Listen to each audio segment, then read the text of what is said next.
Great profit. But it's just over my lifetime, that's just where, again, listening to my own body and not listening to what people were telling me was good for me, but experiencing what made me feel the most energetic, clear, sleep well, all these things, pooping, all of it that led me to being a vegan.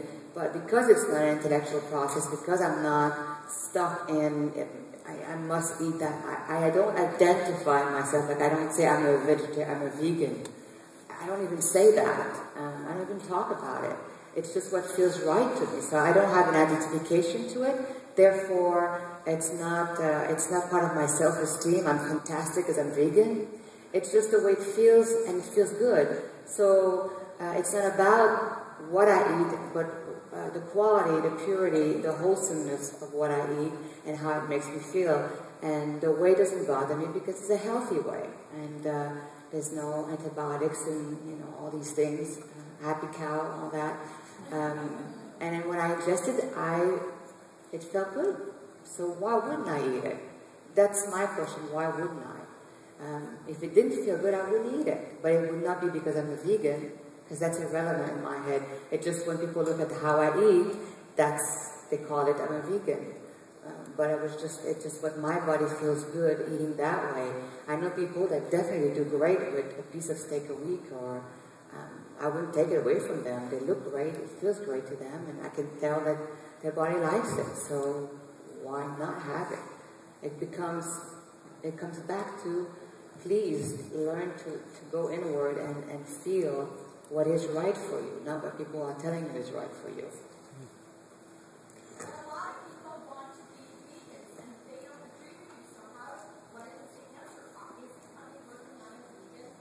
Oh, yeah. What did you say? What's the question? Are we working on a vegan formula? That was next. Yeah, we do. Oh, yeah. We are. We're coming with a vegan. I've been working on it. Come on, I am a vegan after all. I've been working on it for over a year. No, he's on it. There's probably 95% of the ingredients that have been identified that are working. You know, some university testing and some other really cool testing that I'm working with another doctor doing some whole food synergies that no one's ever seen before. So we're really excited about that vegan. There's some bells and whistles in that vegan formula that are just game changers. You could pull one, you know, just like Shakeology, because some of the same ingredients in Shakeology will be there too, but there's things in development. That's the thing. The curiosity that pulls us, the plants that find us. And we just keep going. So some in the development of it, some are, you know, it goes back to if we can work with the farmer and the situation is correct there and we can put some effort into that. But without a doubt, that vegan is coming. And well, we don't want to get into that. We just know that the university testing will be throughout the rest of this year. And so beginning part of 2012, for sure. I can't get this stuff done fast enough. Yeah. You know, it really, I truly mean that. I don't want any limitations. So if vegans, they can stay vegan, they can do that. That's great. Well, I want to create a product where the meat eater, the vegan, and everyone in between is going to go freaking right on. Yeah. And it's going to light them up. And, you know, that's what it's about. It's kind of back to this conversation we had about formulation early on. I think that we live in a society, and most of us are used to companies where we say, okay, we're going to bring out this multivitamin product, right, Bill? And we can formulate that in 3 days and have it up and manufacturing in 30, right? You don't have the whole food kind of complexities of the whole foods that you have to figure out. How they're pre-blended, how they're blended together, how they're dried and processed or not processed. How do you bring them from the field to the factory in a way that they're still... Well, it's like, you know, the vegan, for example, just because it's, you know, it's turning into, you know, trying to finalize it. You know, how many planes can I jump on fast enough? It's like I find something, I'm like, okay, We've done a lot of talking with the farmers, and okay, it's time to go. I gotta go. Let's go see if it's actually real. If I can actually put this one in the formula now. And so it definitely takes, we don't, I've said this before in other situations, we don't stop at manufacturing.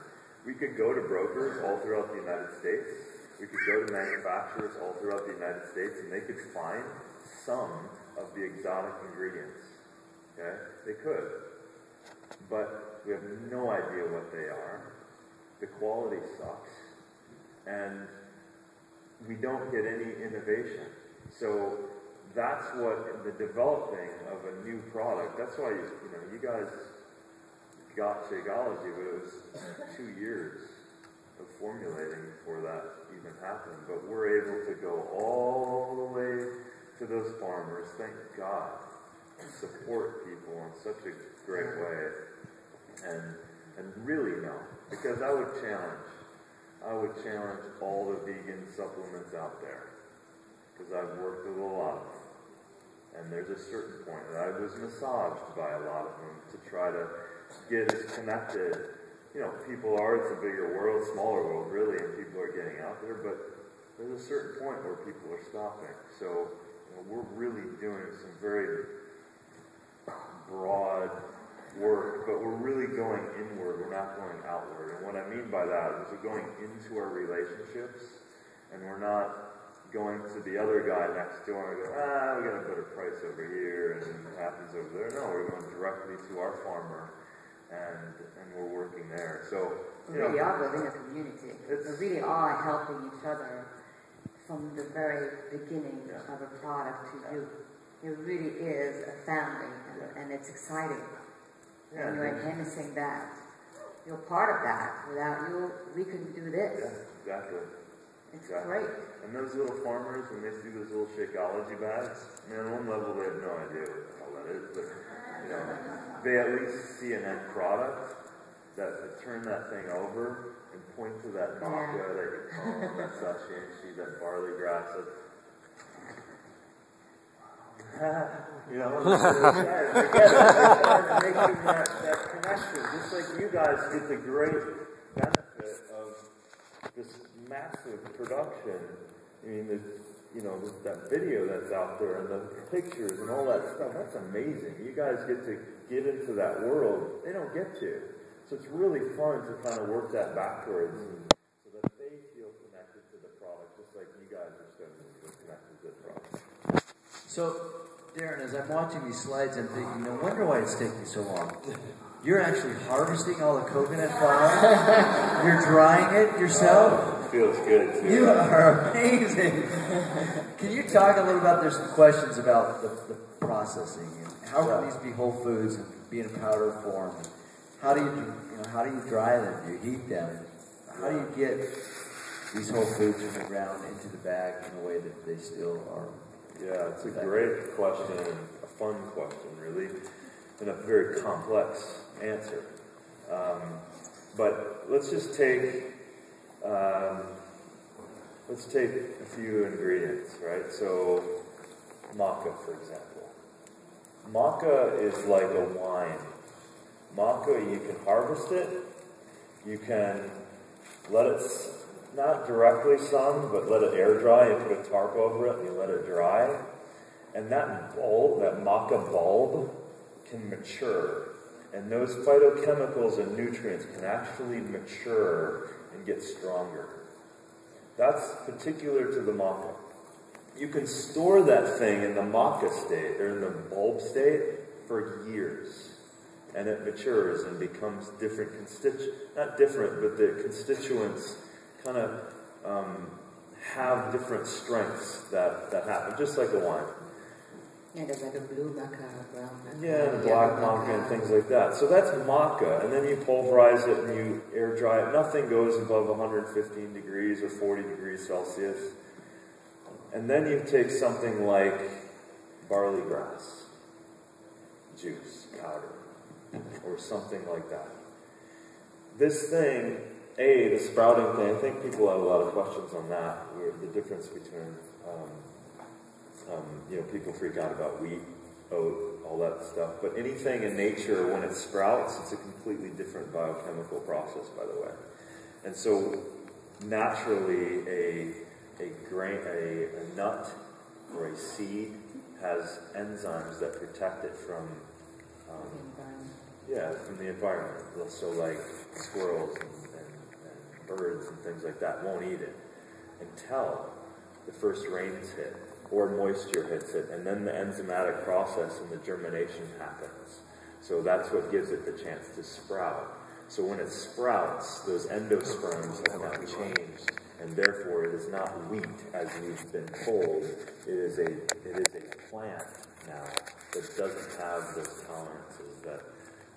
But I just wanted to say that's good. So it becomes gluten-free part of it. So even though the name is there because of when it was taken, it's gluten-free.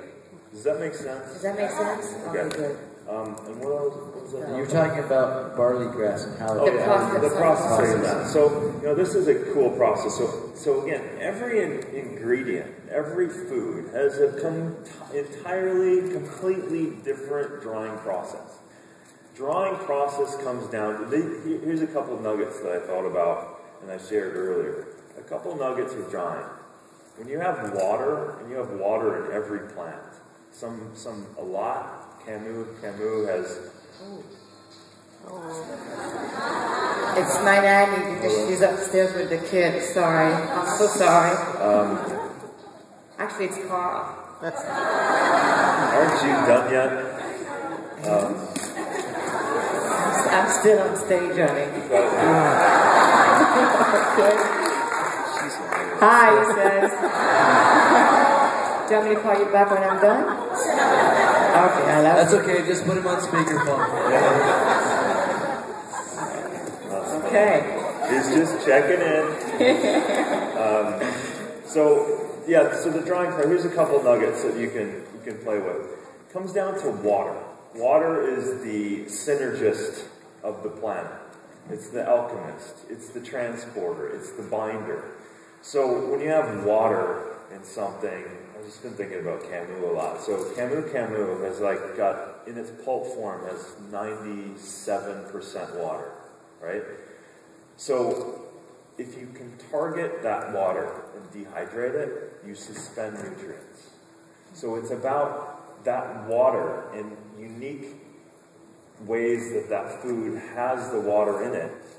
You learn, oftentimes, from the indigenous, you learn how to target that so it stays intact and those nutrients stay intact. So that, in a general sense, that's the mastery of creating a food into a powder. It's learning that drying process.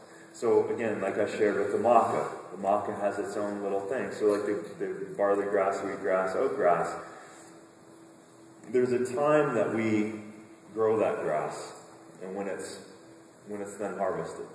In permaculture, when the plant breathes out in the morning, and the dew, and the MSM, and the enzymes are alive, that's when we harvest. And in that harvesting, we do a very interesting thing. We use CO2, extraction of all oxygen, and then we cold press it, and then dry it, almost like a